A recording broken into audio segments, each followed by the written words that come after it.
अब नारद किसे कहते हैं? नारम ज्ञानम ददात इति नारद, जो ज्ञान दे वही नारद है, जो ज्ञान दे वही नारद है।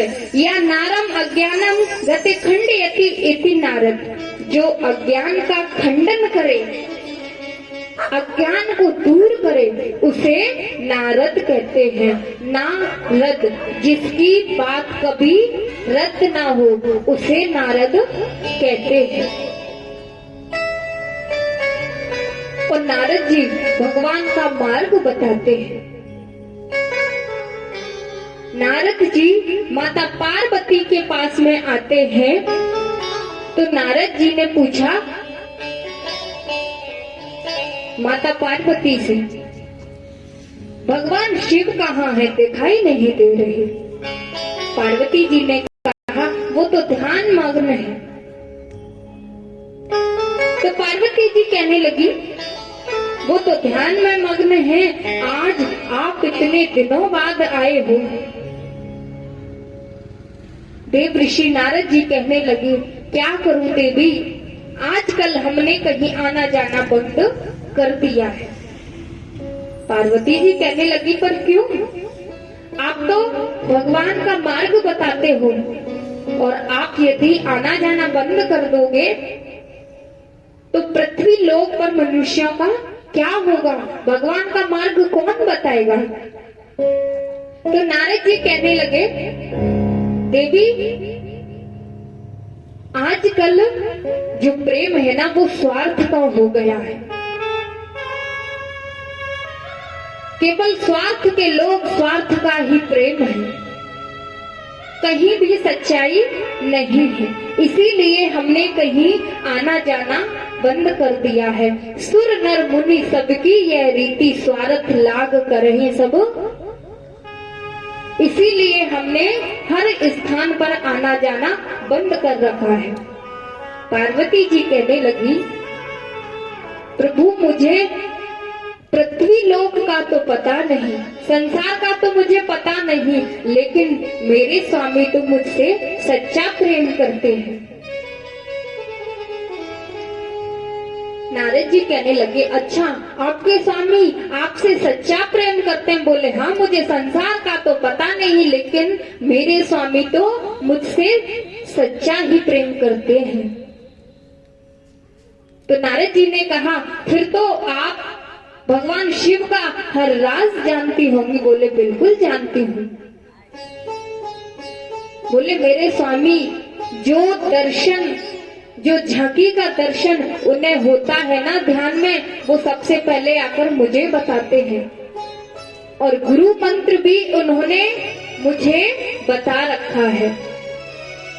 और शास्त्रों की ये मर्यादा है, जो गुरु मंत्र होता है ना वो किसी को बताना नहीं चाहिए, लेकिन मेरे स्वामी ने तो गुरु मंत्र भी मुझे बता रखा है, मैं उनका हर राज जानती हूँ। तब नारद जी ने कहा फिर तो आप एक राज और भी जानती होंगी। बोले कौन सा? जो प्रभु अपने गले में मुंडों की माला को पहने फिरते हैं, उस माला में मुंड किसके हैं? अब पार्वती जी संकोच में पड़ गई, वहीं की वहीं खड़ी रह गई। मन में विचार करने लगी ये बात तो मैंने कभी पूछी ही नहीं और ना ही प्रभु ने मुझे कभी बताई है। ये राज तो मैं उनका कभी जान ही नहीं पाई। नारद जी ने कहा क्या हो गया, आप तो उनका हर राज जानती हो ना।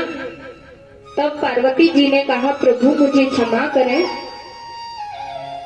ये बात तो मैंने स्वामी से कभी पूछी ही नहीं। नारद जी ने कहा तो क्या खाक प्रेम करते हैं आपसे प्रभु? यहाँ भी स्वार्थ का प्रेम है, हम यहाँ से जा रहे हैं। पार्वती जी कहने लगी रुकिए तो सही। बोले नहीं, यहाँ भी स्वार्थ का प्रेम है। मैंने सोचा यहाँ स्वार्थ का प्रेम नहीं कर मैं यहाँ आया था, लेकिन यहाँ भी स्वार्थ का प्रेम है। नारायण नारायण कहते हुए नारद जी भी वहां से चले गए। अब नारद जी चले जाते हैं तो मार्ग में उन्हें भगवान शिव मिलते हैं। भगवान शिव ने कहा, ये कहां से आ रहे हैं? नारद जी ने प्रणाम किया। प्रणाम करने के बाद मैं कहा भगवान जी से, आपको माता पार्वती ने याद किया है। भगवान शिव अंतर्यामी है, सब कुछ समझ गए। तो भगवान शिव ने कहा, यदि आप मिलकर आए हैं तो माता पार्वती ने तो मुझे अवश्य याद किया होगा। भगवान शिव कैलाश पर्वत पर आते हैं, माता पार्वती कोप भवन में चली जाती है। कोप भवन में चली जाती हैं। भगवान शिव आकर के कोप भवन में प्रस्थान कर गए। माता पार्वती ने बात नहीं की भगवान शिव से। शिव जी कहने लगे, अरे पार्वती, तुम इतनी उदास क्यों हो? तुम चुपचाप क्यों बैठी हो? तो पार्वती जी कहने लगी, प्रभु आप मुझे एक बात बताइए, आप मुझसे कितना प्रेम कर? भगवान शिव कहने लगे, ये कैसा प्रश्न है? पार्वती जी कहने लगी, जितना पूछा है केवल उसी का जवाब दीजिए, आप मुझसे कितना प्रेम करते हो? भगवान शिव कहने लगे, हम आपसे अत्यंत प्रेम करते हैं। तब पार्वती जी ने कहा, आप मुझसे सच्चा प्रेम करते हो, इतना प्रेम करते हो तो आपने मुझे अपना हर राज बताया, लेकिन मुझे ये बात क्यों नहीं बताई, आप हर रोज इस माला को पहने फिरते हो, इस माला में मुंड किसके है? भगवान शिव कहने लगे, नहीं बताई तो कोई बात नहीं, नहीं बताई तो अब बता देंगे, आज बता देंगे। भगवान शिव ने कहा, मैंने इसलिए नहीं बताई क्योंकि जो औरत होती है ना, उनमें एक खासियत होती है, एक खास बात होती है कि यदि उनको कोई बात मालूम हो जाए या पता चल जाए और उनसे मना की जाए कि ये बात तुम्हें किसी दूसरी नारी को नहीं बतानी है, लेकिन प्रचार होने में जरा भी समय नहीं लगता है, इसीलिए मैंने तुम्हें ये बात नहीं बताई। बोले नहीं बताई तो आज बता देंगे। अब पार्वती जी ने कहा, अब मुझे अभी और इसी वक्त बताइए, ये मुंड किसके हैं? तो शिव जी कहने लगे, जब जब तुम दुष्टों की सेना का नाश करने और भक्तों को आनंद देने के लिए प्रकट होती हो और अपने शरीर का त्याग करती हो, तब मैं तुम्हारे उन मुंडों को अपने इस माला में प्रो लेता हूँ। तब पार्वती कहने लगी, प्रभु आप कपटी नहीं, फिर तो आप महाकपटी हो। एक नारी के मुंडों को अपने गले में प्रोए फिरते हो। मन कपटी तन सज्जन चीना, आयु शरीर सभी चैकिना, आप तो महापापी महाकपटी हो।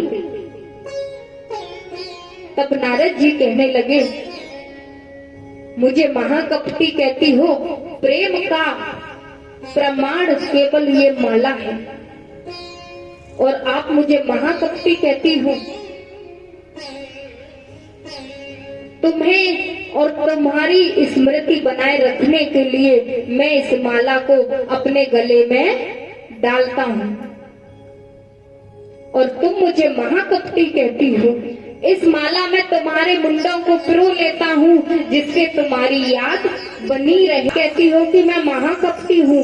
पार्वती जी कहने लगे, एक बात बताइए, मैं अपना शरीर बार बार त्यागती हूँ, बार बार मैं मरती रहती हूँ और आप एक भी बार नहीं मरते, ऐसा क्यों?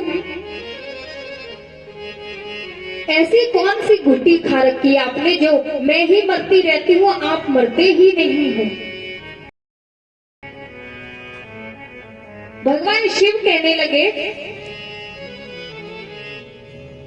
मैंने श्रीमद् भागवत कथा का रसपान कर रखा है। जिसे हम अमर कथा कहते हैं।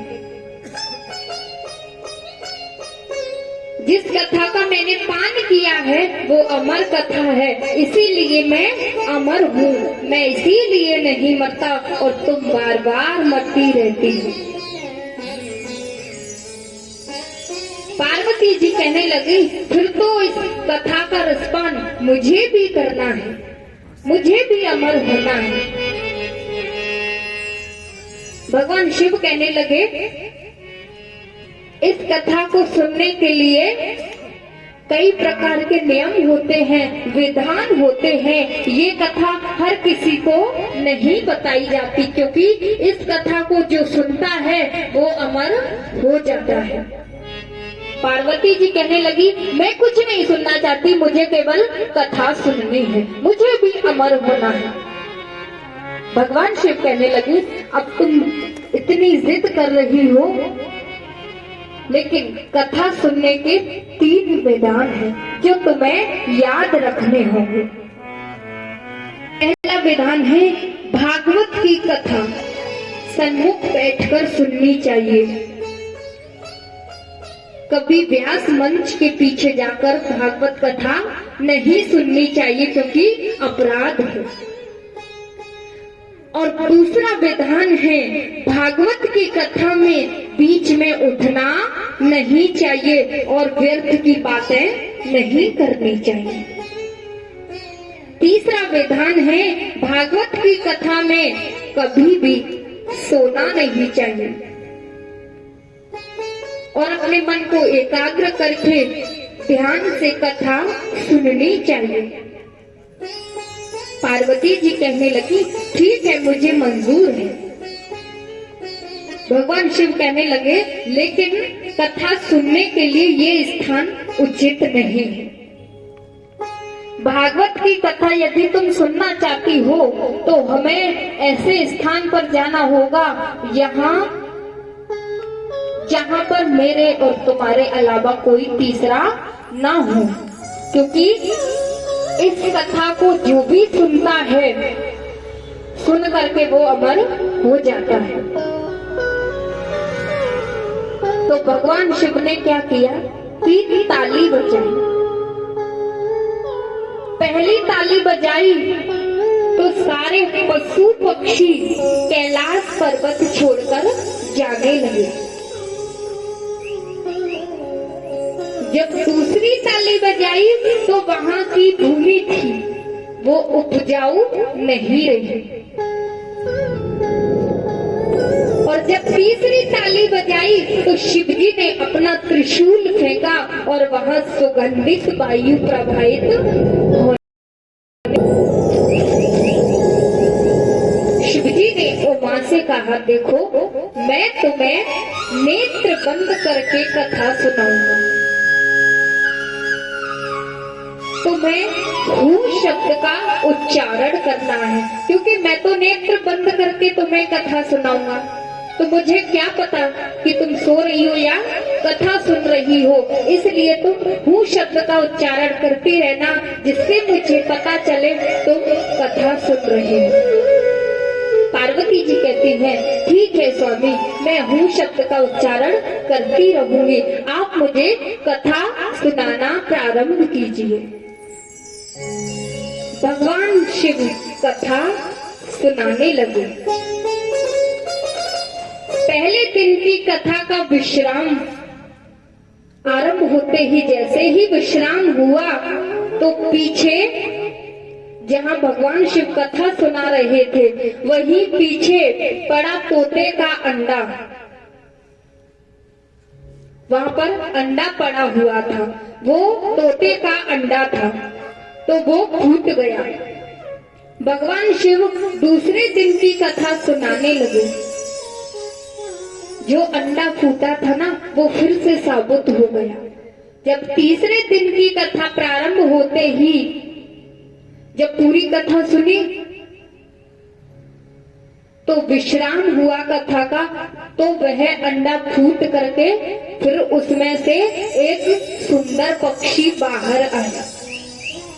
वो पक्षी कौन है? शुक। वो ही सुख पक्षी है। जब चौथे दिन की कथा सुनी तो पार्वती जी को निंद्रा देवी ने घेर लिया। जब निंद्रा देवी ने घेर लिया तो नींद आने लगी। नींद आई और पार्वती जी सोने लगी। तो तोते ने सोचा यदि पार्वती जी सो गई, हूँ शब्द का उच्चारण बंद हो गया तो भगवान शिव कथा को वहीं रोक देंगे और मुझे कथा पूरी सुननी है। तो शुक ने सोचा माता पार्वती सो जाएंगी, क्योंकि तोते के अंदर ये खूबी होती है, जैसा हम बोलेंगे तोता वैसा ही बोलेगा। तो हूँ शब्द को काफी देर से तोता सुन रहा था। तो तोते ने सोचा माता पार्वती सो जाएंगी तो भगवान कथा को रोक देंगे, इसलिए हूँ शब्द का उच्चारण माता पार्वती सो गई तो तोता हूँ शब्द का उच्चारण करने लगा।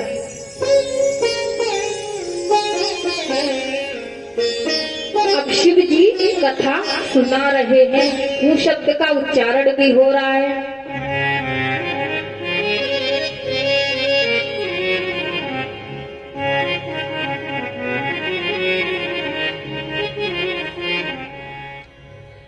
अब शिव जी तो कथा सुनाने लगे। शिव कथा सुना घूमते हुए भ्रमण करते हुए कैलाश पर्वत पर आए। कैलाश पर्वत पर आते हैं, शिव जी तो ध्यान मग्न है। तो देव ऋषि नारद सीधे माता पार्वती के पास आए। अब नारद किसे कहते हैं?